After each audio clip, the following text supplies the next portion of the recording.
నమస్కారం అండి, భక్తులందరికీ నమస్కారం. నేను రాజమండ్రి నుంచి వచ్చిన జగదీశ్వరి నా పేరు. నాది రాజమండ్రి.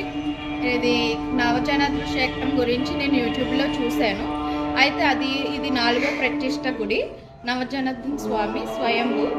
అయితే ఈ స్వామి ప్రత్యేకత అంటే ఏంటంటే అది నాకు సరిగ్గా తెలియదు. అయితే ఇక్కడికి వచ్చాక తెలిసింది ఏంటంటే ఇక్కడ 4 ప్రదక్షిణాలు 4 శనివారాలు చేస్తే ఈ కోరికలన్నీ నెరవేరుతాయని తెలిసింది.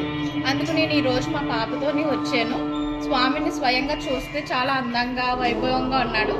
ఇలాగ ఎన్నో సార్లు రావాలి, శనివారమే కాదు ప్రతిరోజు రావాలన్నట్టుగా అనిపించింది స్వామిని చూడాలని. ఇక్కడ స్వామి కళ్ళు తెరిచి వచ్చే విగ్రహం అంట. ఇది స్వామి స్వయంగా ఇక్కడికి వచ్చి కళ్ళు తెరిచారంట ఈ నవశేఖరాల్లో నుంచి. అది నాకు తెలిసి నేను వచ్చాను. సో మీరందరూ భక్తులందరూ ఆహ్వానిస్తారని, గుడికి వస్తే బాగుంటుందని చాలా మంచిగా కోరుకున్నాను.